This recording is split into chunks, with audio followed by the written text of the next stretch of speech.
Vamos pincelar que tem algumas pessoas que me perguntaram algumas coisas aqui interessantes no canal e aí eu tenho que te falar. Então, óbvio, né, que você já falou algumas coisas de a pessoa acordar à noite, de fazer xixi, quem tem a próstata aumentada, não vamos falar nisso. Mas assim, síndrome de pernas inquietas, tem pacientes que dormem, né, em cama de casal e a pessoa é espancada, né, pela outra, porque chuta, movimenta, né? E sonambulismo, o que você pode me falar sobre isso? Liboni, em relação à síndrome das pernas inquietas, a gente tem que ter certeza de que é isso. Claro que isso deve ser tratado, evidentemente. Existem alguns fenômenos que fazem parte do sono natural. Por exemplo, as mioclonias do sono, que geralmente ocorrem nas pernas, né? Que é aquele paciente que já está dormindo e tem os movimentos de perna que são involuntários e periódicos. Isso é um ente benigno, de forma geral, que acaba atrapalhando muito mais a pessoa que está dormindo junto do que a pessoa que está tendo aquilo. Agora, se o indivíduo tem movimentos que são mais bruscos, etc., a gente deve diferenciar, por exemplo, do transtorno comportamental do sono REM, que é aquilo que eu falei lá no começo. O transtorno comportamental do sono REM também é algo, isso merece até uma investigação mais aprofundada. Ele pode ser um preditor de doença neurodegenerativa. Não estou dizendo que é, mas pode ser um preditor de doença neurodegenerativa. A síndrome das pernas inquietas, ela ocorre no momento que o paciente está iniciando o processo de sono, né? Ele geralmente não acontece esses movimentos involuntários durante o sono. Então o paciente vai se deitar à noite, no momento que ele está iniciando o processo de sono, ele tem uma inquietação na perna. É uma coisa às vezes difícil de descrever, onde há uma necessidade de fazer uma massagem, um movimento na perna ou algo nesse sentido. Alguns pacientes chegam a levantar para aliviar aquela sensação. Isso é síndrome das pernas inquietas. Isso deve ser investigado a fundo, isso faz parte inclusive da tua área de investigação, porque isso pode ter relação com deficiência de ferro, e aí num paciente mais idoso que começa com isso, indo muito além, uma colonoscopia, por exemplo, para ver se não tem uma lesão que está fazendo ele perder sangue e, por consequência, a perda de ferro.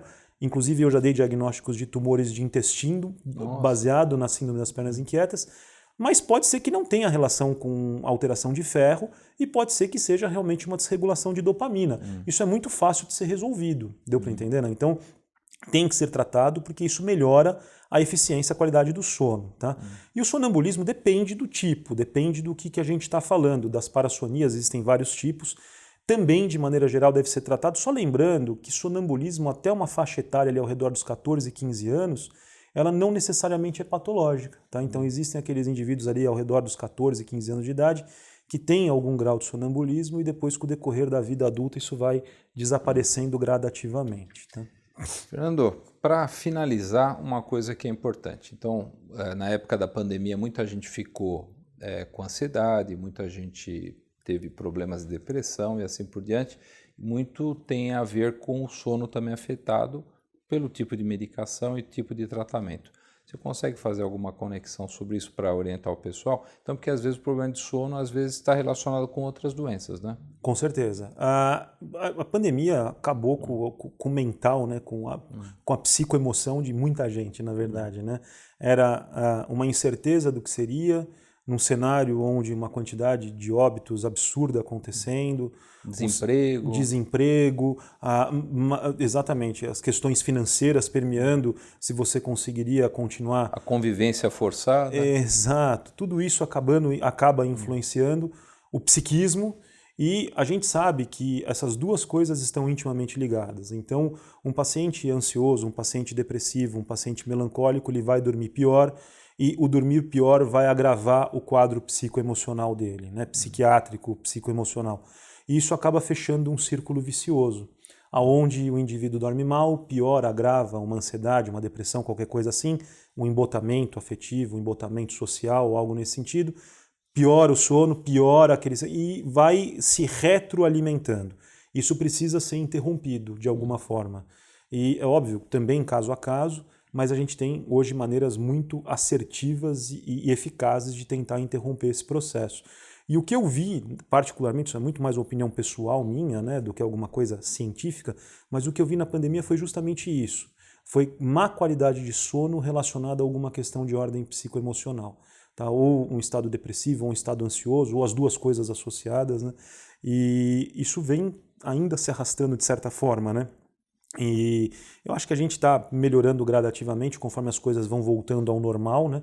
Mas isso ficou muito evidente lá em 2020, no começo de 2020, final de 2020, início de 2021, e agora eu acho que as coisas estão melhorando. E as pessoas acabavam usando mais álcool, né? Até para poder dormir, né? Ou para relaxar. E é pior, o álcool acaba até prejudicando a qualidade do sono, né? Exatamente. Apesar do álcool ter um efeito depressor do sistema nervoso central, né, é um tipo de indução do sono que não gera eficácia de sono, né?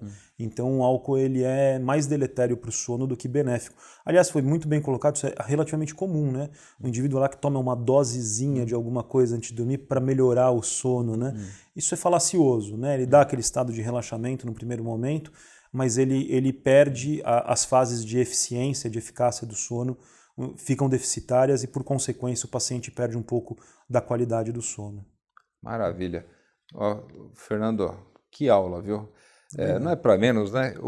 Fernando, só para a gente finalizar, você hoje é um dos coordenadores do ambulatório de doenças raras neurogenéticas lá do HC. Me fala um pouquinho sobre esse ambulatório. É um ambulatório de pesquisa, não é um Tá. ambulatório assistencial. A gente atende a pacientes que sejam referenciados, né, ou via cross, por serviços primários ou secundários, ou referenciação interna do próprio HC, onde existe uma suspeita de uma doença, por exemplo, neurogenética, e esse ambulatório é um ambulatório de adultos, né, existe um ambulatório de doenças neurogenéticas e raras da infância.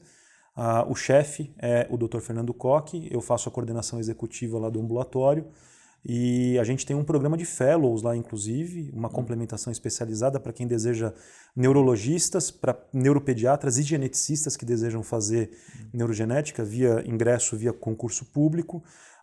E a gente tem um volume monstruoso de pacientes, alguns casos extremamente raros. Inclusive, nosso grupo já descreveu algumas doenças que não eram descritas, né?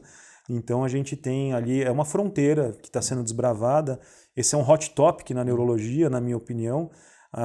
Essa fronteira é absolutamente promissora para quem gosta de inovação em medicina, é uma boa área. E a gente tem muito link com bioinformática, com coisas dessa ordem. E eu acho que para quem tiver interesse, seja bem-vindo prestar o concurso e vai ser muito interessante. Nós publicamos bastante, a gente tem bastante publicação científica em revistas de alto impacto e a gente realmente consegue produzir bastante lá. É bem legal, assim, é meu xodó, na verdade. É o teu parquinho de diversões. É meu parquinho de diversões. Para mini gênios.